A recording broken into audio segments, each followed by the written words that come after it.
I know change well. It was 4:30 a.m. on February 25th, 2016. We had just celebrated my 18-year-old daughter's birthday with our extended family hours before. I'm not an early riser, so it was odd for me to be up at 4:30, but Sam was preparing to go on a ski trip with his friends and had an early flight. I happened to wake up and I kissed him goodbye. It was a moment I'll never forget. It was a normal day, picking up my son and his friend from a lacrosse practice. We stopped for gas. I got a phone call, an unknown number, and surprisingly, I answered it. It was Sam's friend who he'd gone skiing with, and he said, "Mary Celeste, Sam has had a terrible accident, and he died." I screamed, and I shouted, and I said, "This is a horrible joke," even though this person was not a jokester, so I don't know why I even thought he would be joking about that. Anyway, I said, "This is a terrible joke. I don't believe you." And he said, "No, this is real." And I refused to believe him, and I kept screaming, and he said, "I've got to put the nurse on the phone." So here comes the nurse on the phone, and I said, "I'm at a gas station. I can't deal with this. I'll call you back in 30 minutes. So there I was driving home from lacrosse in tears. I really don't know how I did that. I think it was the grace of God that kept me from having a wreck. I texted my best friend who arrived at my house to greet me, and I had to make the two most terrible phone calls you can imagine, calling Sam's mother and his father to tell them that their precious son was gone. And then I had to figure out how to tell my children the most devastating news of their life.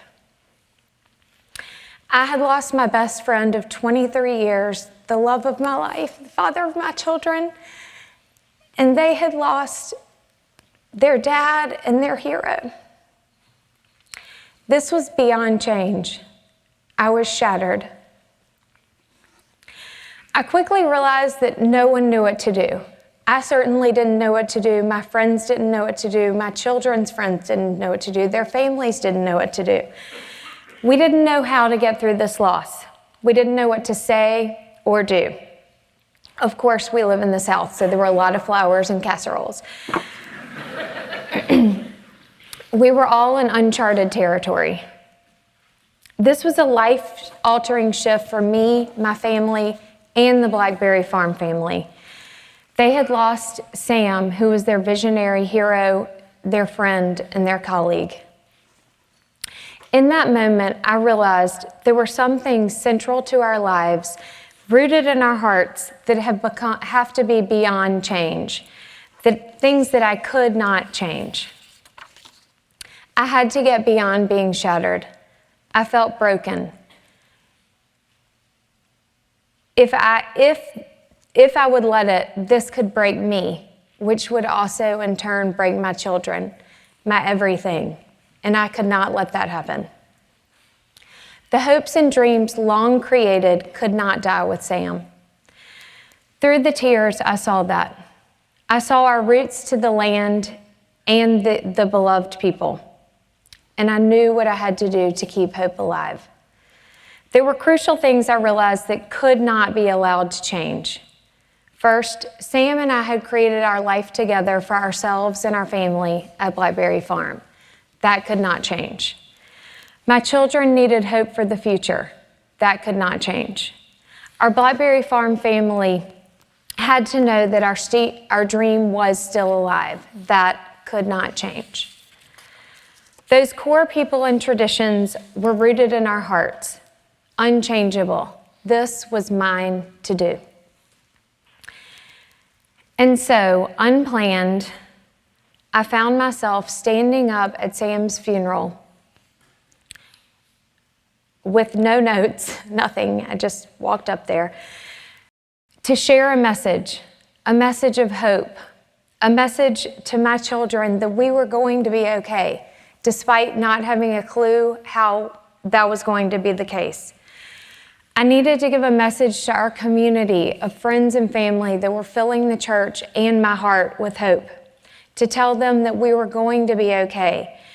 I had no idea how, but we were going to do it because Sam and I had woven together a community of people that we respected and loved and cherished, and that we could do this together. I told them that we had to get comfortable being uncomfortable, that we had to be raw and real and authentic, and that together as a village, we were going to do this, and all of those people are our roots. After the funeral, I began to fight my way through the fogginess of my grief by showing up, by being real and raw, and just doing it. There was no formula, no path. I just had to do it. So I stepped into the role of proprietor of Blackberry Farm to let the Blackberry Farm family know my heart is in the land, in the dream, and these lovely people.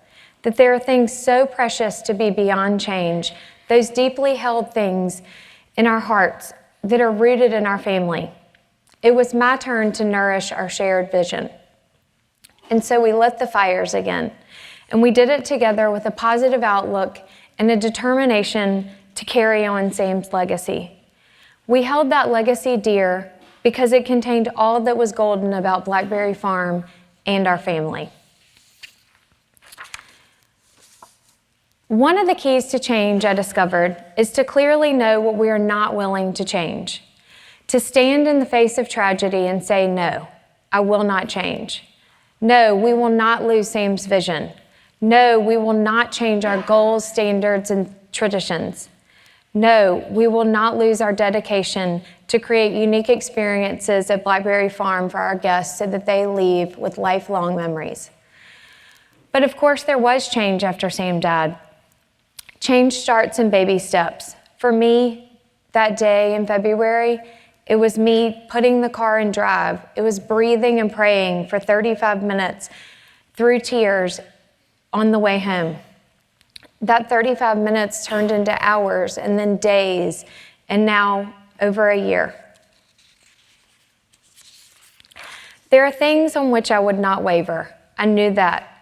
I would not waver on my faith, believing that God has a plan bigger and greater than I could ever imagine for me and my family. I may not understand it, but I know that there is a plan and that we can do this with our faith. I also would not waver that attitude is everything. Being positive is so critical to everything we do every day. I'll also never waver on my core values that Sam and I established for our family together. Values of gratitude, honesty, respect, responsibility, authenticity, work ethic, the importance of family, the importance of nurturing yourself with food and exercise, and of course, celebrating the community of the table. Little did I know that my role as proprietor would be such a gift to me. It's helped in my healing and uncovering parts of me that have been buried. I have been forever changed. What I know for sure is that Sam is forever with us. I'm thankful for every moment with him that ingrains deep inside me and my children the desire to dare, work hard, show up, sniff. He sniffed everything. I mean, his plate came, he would be in the finest restaurant, and he would sniff. Unfortunately, he's not here to sniff his son's terribly stinky self right now. I have a 14-year-old son. Laugh, love, admire, taste, share, forage, go for it, seek, be welcoming, serve others, train, celebrate, know our farmers, think outside the box, push ourselves, be grateful, savor, harvest, make a mess in the kitchen. He was really, really good at that one. Season, have faith, dream, make memories, question, think big, get outside, smell, love what you do, be fair, eat thoughtfully, put family first, compete, plant something, smile, be adventurous, sweat, and make a great day. And I hope that you will never, ever forget that every day is a gift. Thank you.